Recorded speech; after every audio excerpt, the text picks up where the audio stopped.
गिरिधर गोविंद गोपाला।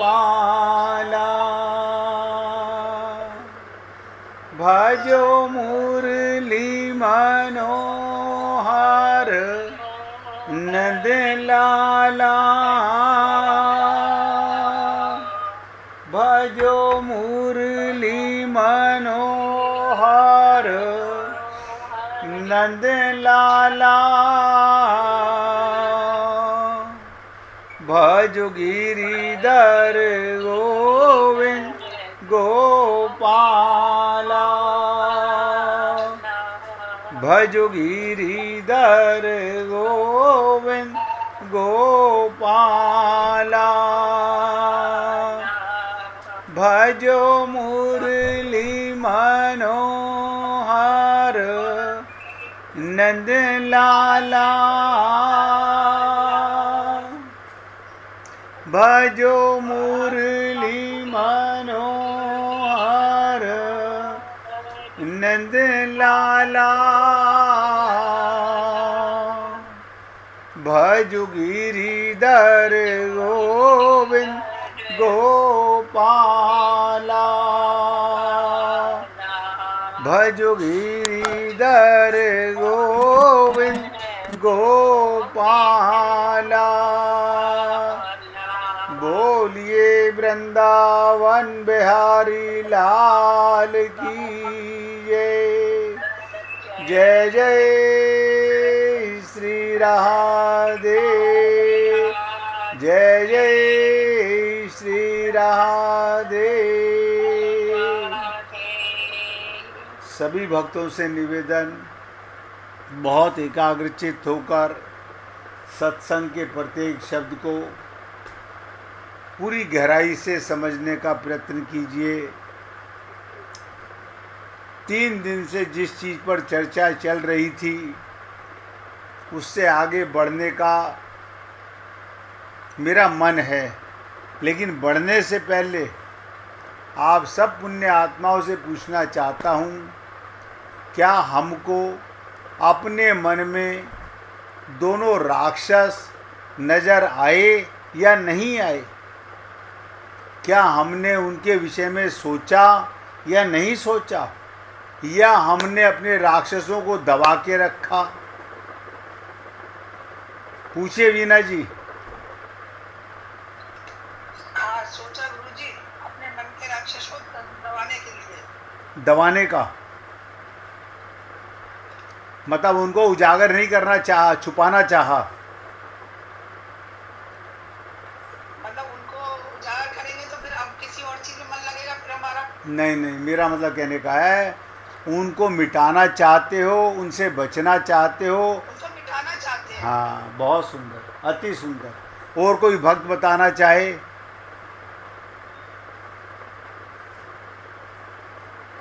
देखिए, सबके मन में ये 2 राक्षस हैं। बोलिए।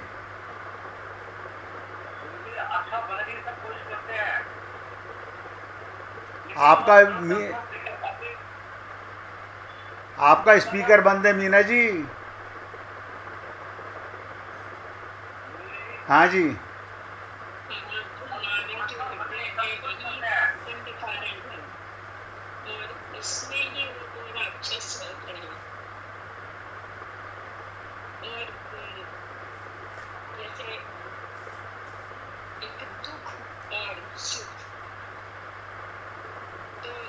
जब सुख आएगा तो उसके पीछे दुख आएगा ही, क्योंकि जो लोग नहीं है तो हमें इनसे बचना चाहिए, हमें इसको निकालना चाहिए अंदर से। और एक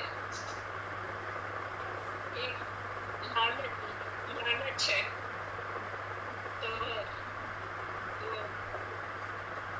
आचार्य जी जो नाम मिल जाते हैं, अगस्त जी, अगस्त जी, उन्होंने वो लालच पी लिया, ग्रहण कर लिया ऐसे। तो इसलिए हम लोगों को जैसे छोटी छोटी चीजें लालच है और ये सब हमारे मन में यदि रहेगा तो हम तो संसार में फंसते ही रहेंगे। जैसे आपने दृष्टांत दिया था कि नाव पर चले जा रहे हैं और किनारा ढूंढ रहे हैं, मगर सब जगह कोई ना कोई, तो वो हम लोगों के जीवन के बंधन है। कहीं कहीं फंस जाते हैं, कभी कहीं फंस जाते हैं, कभी कहीं फंस जाते हैं और रास्ता मिल नहीं पाता है और हम रुक जाते हैं और वो सीधे चले गए, चलते गए तो वो पार पा गए, उनको रास्ता मिल गया। तो हमको इससे शिक्षा लेनी चाहिए और हमको भी ऐसा ही करना चाहिए। कहीं अटकना नहीं चाहिए। जो अटकेगा वो भटकेगा। किसी भी किनारे पर अटकोगे तो भटकोगे। किनारे पे नहीं अटकना चाहिए। हाँ। जब उनकी नौका बिल्कुल एकदम एंड तक पहुंच गई और उन्होंने ऊपर जो किला बनाया कि मैं अब यहाँ पर एकांत अपना आराम से कर सकता हूँ, हाँ। तो हमको भी वो मार्ग मिल जाएगा यदि हम कहीं पर भी नहीं रुकेंगे, कहीं इन सब मोह माया जाल जैसे में नहीं फंसेंगे, लालच में नहीं फंसेंगे, तो हम अपने रास्ते पर चलते चले जाएंगे तो हमको मंजिल जरूर मिलेगी। 100% मिलेगी। शरीर मिला इसीलिए है, हाँ भवसागर पार जाने के लिए। हाँ। बहुत सुंदर, अच्छी बात है, अच्छा भाव है। आपके सत्संग से इतना सब कुछ तो हुआ, फर्क पड़ भी रहा है और प्रभु से प्रार्थना करती हूँ कि भाई आपके जो शब्द हैं वो हमारे अंदर अच्छी तरह से आए और समझने की कोशिश करें। बहुत सुंदर, बहुत सुंदर, अच्छा भाव है, अच्छी सोच है, अच्छा प्रयत्न है। और कोई भक्त बताना चाहे आप बोलिए राजकुमार जी। कोई भी आदमी बुरा नहीं करना चाहता, सब अच्छा करना चाहते हैं, लेकिन हमारी जो अटैचमेंट है चीजों में, जो अपनापन है, जो लगाव है, वो हमें उसको बताया नहीं देता। वो अटैचमेंट किस कारण से है? हमारे अपने से करो, स्वार्थ से करो, स्वार्थ करो। ना, यही समझने की पॉइंट है। आप अपनी तरफ से मत समझो, ये बताओ अटैचमेंट का कारण क्या है। आप मुझे बताइए, सारे संसार में आपकी अटैचमेंट है? नहीं, तो कहाँ पर अटैचमेंट है? जहाँ पर 10-20 लोगों में। हम अपना जो अच्छा करना चाहते हैं ना, हम कोई हमारी बुराई करे, अपने अपनी तारीफ करे कोई हमारी, ये जो अटैचमेंट है ना, ये खा जाती है हमें। स्वार्थ पैदा क्यों हुआ? क्योंकि उनके साथ में शरीर का संबंध माना, बस अज्ञानता का संबंध। आप ध्यान से सुनिएगा, शरीर का संबंध, शरीर मरने वाला, संबंध मिटने वाला, नतीजा ठन ठन गोपाल। इस देह में हरि मिलते हैं, हरि तो मिले नहीं। जब अपने को आत्मा मानोगे, खाली सुनोगे नहीं, मानोगे, तो 100% आपका संबंध सबसे परमात्मा का होगा। गोपियों का संबंध क्यों है? क्योंकि गोपियां अपने को आत्मा मानती हैं, इसीलिए उन्होंने कहा जित देखूं तित श्याममयी है। आप और हम लोग क्यों नहीं देखते? हमारे अंदर ये मेरा, ये मेरा, ये मेरा तेरा कहाँ से आ गया? अगर किसी ने हमसे प्रश्न किया आज भी मेल के ऊपर कि क्या अगर भगवान के अवतार काल में हम पैदा हो जाएं तो हमारा कल्याण हो जाएगा? मैंने कहा 100% नहीं होगा। लिख लो, 100% नहीं होगा। बोले ऐसा क्यों? मैंने कहा उसका कारण बता रहा हूँ, क्योंकि आप भगवान की लीला को समझ ही नहीं सकते। जब पढ़ करके नहीं समझ सके, संतों को सुनकर के नहीं समझ सके, तो अपने आप से क्या समझोगे? भगवान श्री कृष्ण को कितनों ने देखा, राम को कितनों ने देखा, क्यों नहीं कल्याण हुआ? यही तो देखा, इनका शरीर कैसा, ये पत्नी लंपट हैं, ये परिवार लंपट हैं, लेकिन किसी ने ये नहीं देखा ये लीला कर रहे हैं। आप देखिएगा, आप और हम लोग खूब संत महात्माओं को देखते हैं, संसार में देखते हैं। और क्या देखते हैं? यही तो देखते हैं, इनकी भी आंख मेरे जैसी है, इनके भी नाक कान मेरे जैसे हैं, इनकी उम्र मुझसे ज़्यादा या कम है। हम उनमें भी परमात्मा के तत्व को नहीं देख पाते। कारण क्या है? हमारा मन सुख और दुख रूपी दो राक्षसों से भरा हुआ है। और कोई भक्त पूछना चाहे? मन बुद्धि को विदेश को हवाए जी, मन और बुद्धि को कंट्रोल करें, कोई सक्सेसफुल जो है तभी आप मतलब विवेक को बच जाएगा। मन तो अपने आप ही उस तरफ जाओगे। तो भगवान ही सब करता है, भगवान के पास तभी पहुंच पाता है। देखिए, तो अगर विवेक को चलाओ नहीं, आपने बहुत सुंदर कहा। उस पे के ऊपर भी मैं थोड़ा सा चर्चा करना चाहूँगा। जैसे लोभी आदमी ये सोचता रहता है पैसा कैसे मिले, पैसा कैसे मिले, उसी प्रकार जिसका मन और जिसकी बुद्धि, आत्मा का मन, आत्मा की बुद्धि, उसे कहते हैं साधक। ये सोचता है भगवान कैसे मिले, भगवान कैसे मिले। हर वक्त देखो, चाह है संसार से हटेगी तो भगवान में लगेगी। नरेंद्र भाई ने बहुत सुंदर कहा, मन बुद्धि। अब मन बुद्धि तो बिगड़े हुए हैं। साथ की गारंटी नहीं है, एक साथ की तो गारंटी नहीं है। जरा है क्या हमारा शरीर सही कह रहे हैं। हाथ में है सब। हैं? एक साथ की गारंटी है किसी के पास? किस चीज की? एक सांस की। एक सांस का भी पता नहीं है। सही कह रहे हैं आप, एक सांस का पता नहीं है और वर्षों की इंतजार कर रहा है इंसान। मन को आप अपोजिट डायरेक्शन में चलिए, आपको मन से कह क्या खाएगा, इधर उधर नहीं जाएगा। बिल्कुल सही कहा आपने। मन को आपको मिल जाएगा।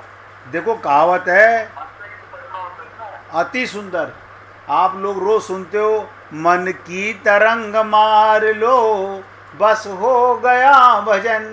मन के भटकाव को हटाओ। अब हटाएगा कौन? हम हटाते नहीं हैं। हमारा मन वही चिंतन करता रहता है। देखिए, नरेंद्र भाई ने जो बात कही है उसी पर चर्चा कर रहा हूँ। हम लोग अपने मन के अंदर, अभी मीना जी ने कहा, अब हमें नज़र आता है कि हमारे मन में ही सुख और दुख। सुख और दुख का मतलब क्या? अगर भगवान नहीं मिले तो दुख मिलेगा। भगवान कब मिलेंगे? जब भगवान की मन में चाहना होगी, भगवान से प्रेम होगा। वो कब होगा? जब हमें आत्मज्ञान होगा। इसलिए हे पुण्य आत्माओं, कहते ना, मन एवं मनुष्यानाम कारणम बंध मोक्षो। मन ही बंधन और मन ही मोक्ष का कारण है। मन ही बंधन, मन ही मोक्ष का कारण है। रामचरित मानस में एक चौपाई आई, सुनत सब है मन मुख मुस्काई। ध्यान से सुनिएगा, सुनत सब है मन मुख मुस्काई, कहत दशानन सबही सुनाई। भूमि परापर गहत आकाशा, लघु तापस कर बाग विलासा। बहुत ध्यान से सुनिएगा। भाई जी, आप भी कुछ पूछना चाहती हैं? पूछिए।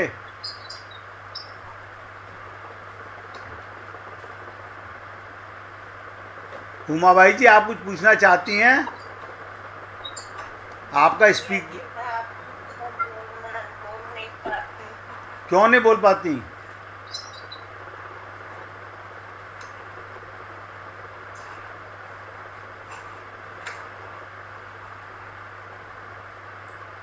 मैं मुझे तो ये समझ में आ रहा है कि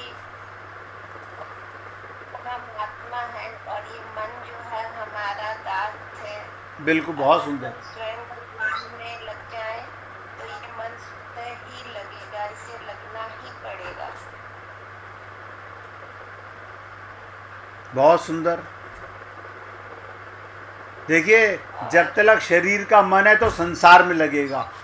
आत्मा का मन होते ही परमात्मा में लगने लगेगा। वही आँख है, वही कान है, वही नासिका है। और मुझे अच्छा लगा। हाँ, और पूछिए, और पूछिए भाई जी, कुछ पूछना है तो पूछिए, बताइए जो आपके मन में हो। और ये समझ में आया भैया जी कि अगर हम आत्मज्ञान के द्वारा इस मन को घुमाते हैं प्रभु की तरफ, तो ये जो संतोष रूपी धन है वो आएगा और उसके द्वारा ये सब दुख और लाभ हानि का जो भी है सांसारिक प्रपंच है वो सब स्वतः ही दूर होते चले जाएंगे। बिल्कुल हो जाएंगे, करने से होंगे, अपने आप नहीं होंगे। यही मेन बातें यही है जी, जिसको हमें दूर करना है।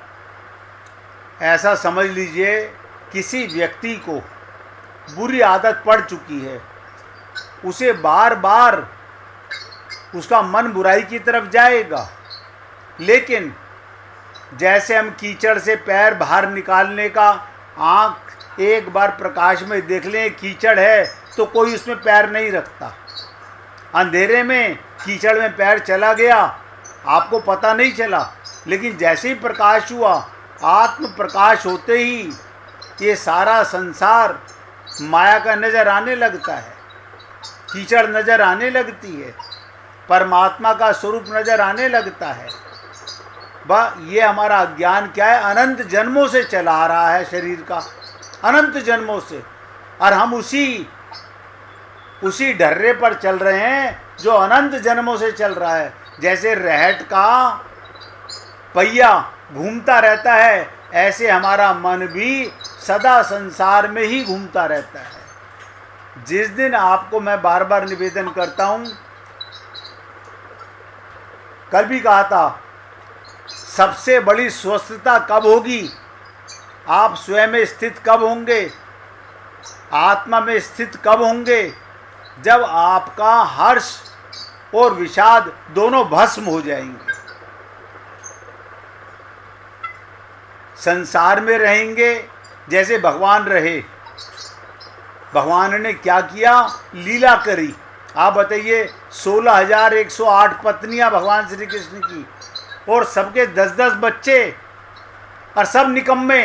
देखो कमाल की चीज़, भगवान श्री कृष्ण के 16,108 पत्नी और 10-10 बच्चे, सब निकम्मे, और भगवान ने जाने से पहले सबको समाप्त करा दिया। अब बताइए, किससे ममता, किससे मोह, किससे आसक्ति। भगवान की लीला देखने के बाद भी हम नहीं समझ सके। इसलिए निवेदन करूंगा, हे पुण्य आत्माओं, आप बहुत प्रयत्न कर रहे हैं, मुझे आज हार्दिक खुशी है। इसीलिए निवेदन करता हूं कि व्यक्ति जीवन में अगर चाहे तो अपना कल्याण इसी देह में कर सकता है, इसी देह में, मगर चाहे तो। अब जैसे सबसे पहले वीना जी ने कहा, हम सुख दुख रूपी इन पापियों से बचना चाहते हैं, लेकिन क्यों फंसे हुए हैं, क्योंकि हम अपने को शरीर मानते हैं आत्मा। ये तो अब सबको पता चल गया, शरीर मरने वाला है। और अभी नरेंद्र भाई ने कहा, एक सांस का पता नहीं है, एक सांस का, अगला सांस आएगा कि नहीं आएगा। इसलिए हर सांस में हो सुमिरन तेरा। ये कैसे होगा, जो कर्म करो परमात्मा के निमित्त करो, ये कर्म योग है। इसलिए अच्छा लगा आप सब पुण्य आत्माओं से बात सुनकर के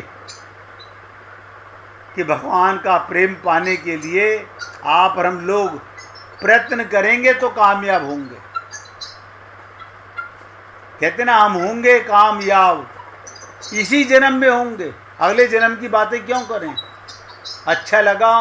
अगर अब किसी के मन में कोई प्रश्न नहीं है तो मैं अगले अध्याय पर पढ़ना चाहूँगा, क्योंकि मैंने कहा था कल भी, जानकर, समझकर, मानकर आगे बढ़ेंगे तो हमारा कल्याण होगा। अब सब अपना स्पीकर बंद कर लीजिए और ध्यान से सुनिएगा। रामचरितमानस के उत्तरकांड में, मीना जी आप भी अपनी आवाज बंद कर लीजिए, तुलसीदास जी ने शरीर के रोगों के साथ तुलना करते हुए मन के रोगों का बड़ा विशाल वर्णन किया। मन के रोगों का। अरे आपने देखा होगा कि रामचरितमानस जैसा सरल ग्रंथ सबको लगता होगा हमने पढ़ा है, हमने सुना है, लेकिन सत्य मायने में हमें नहीं पता।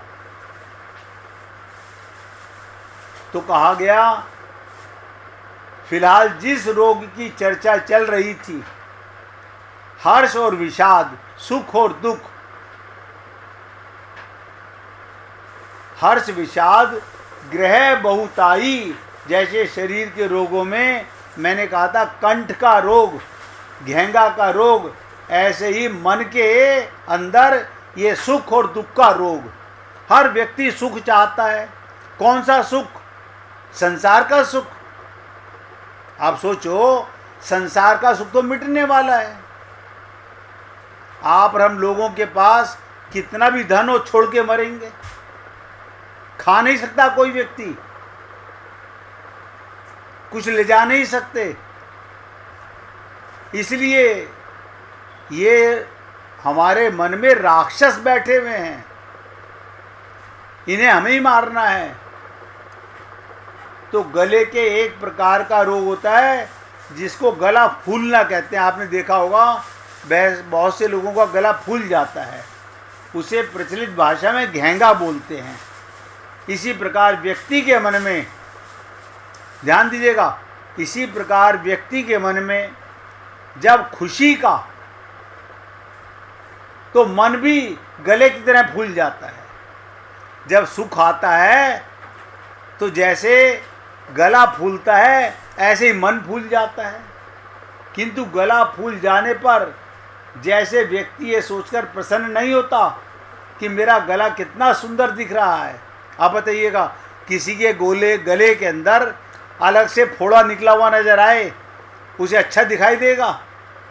आप कहेंगे बिल्कुल अच्छा नहीं दिखाई देगा। ऐसे ही सोचो, ये रोग, सुख का रोग, आशंका से चिंतित होकर वैद्य के पास जाता है, उसी प्रकार आप और हम लोग ये सांसारिक सुख के लिए, इसे मिटाने के लिए, ये वो रोग है जो आपके मन को नजर आता है। ये मन के रोगों का लक्षण है। उसे स्वस्थता का लक्षण मानकर निश्चित नहीं हो जाना चाहिए। जो व्यक्ति सांसारिक सुख में फंस गया, बस समझ लीजिएगा उससे बड़ा रोगी कोई नहीं है। हमने प्रभु राम का चर्चा आपके सी, ना कोई उन्हें हर्ष है, ना कोई विषाद है। कोई हर्ष नहीं, कोई विषाद नहीं।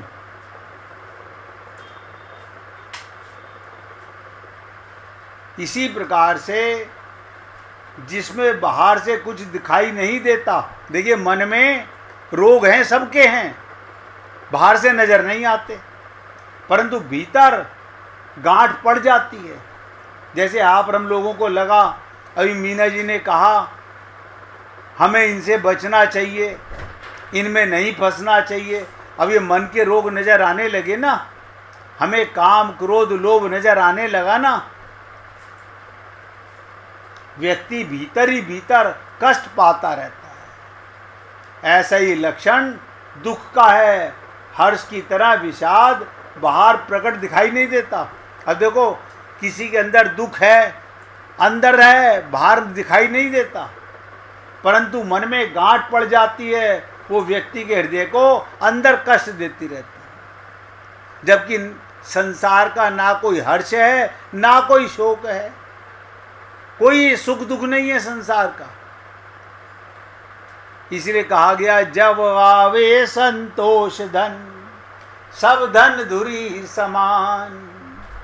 और जो आपके साथ में अगस्त जी का दृष्टांत दिया गया, जिसने अपने हृदय में भगवान राम का प्रेम पी लिया, बस उसके हृदय में ये रोग नहीं आ सकते।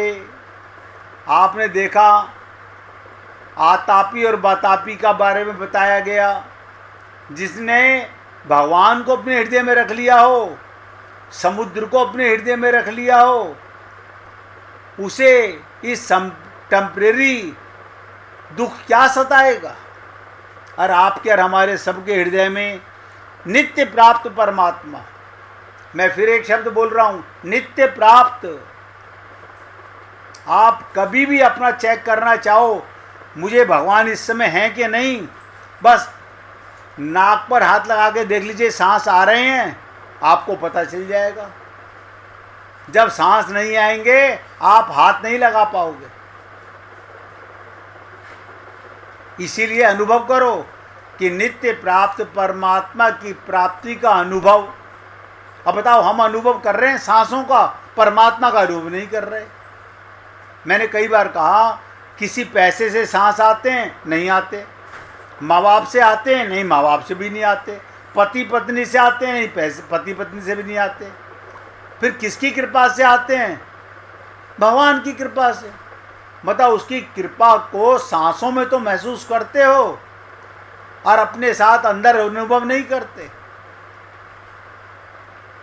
इसलिए संत महात्मा ये बताते हैं और हम लोग सुनते भी हैं, समझ नहीं पाते कि नित्य प्राप्त परमात्मा की प्राप्ति का अनुभव, जैसे आप घर में आने वाले को अनुभव करते हो। हमारे घर में मेहमान आए, परमात्मा तो महसूस नहीं करते, परमात्मा आए, क्यों नहीं महसूस करते? आप बताइए, किसी के घर में कोई आता है, उसमें परमात्मा नहीं है? परमात्मा तो है, लेकिन हम महसूस नहीं करते। हम शरीर महसूस करते हैं, क्योंकि हम अपने को शरीर मानते हैं। स्वयं को आत्मा मानोगे तो सब में परमात्मा का दर्शन होने लगेगा।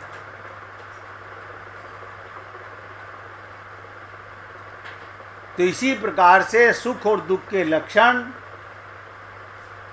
मन में गांठ पड़ जाती है, व्यक्ति हृदय को कष्ट देता रहता है।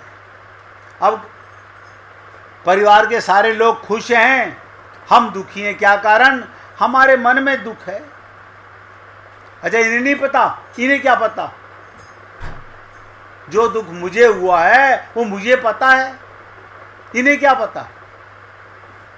अब बताओ, इसी प्रकार से परमात्मा का सुख आप अंदर से महसूस करोगे, अनुभव करोगे, लगन की बात है। तो एक बात, पहले भगवान का कीर्तन करेंगे और उसके बाद आगे चर्चा फिर बताने जा रहा हूँ, फिर विशेष चर्चा आगे होने वाली है। प्यार से गाइएगा, हरे कृष्ण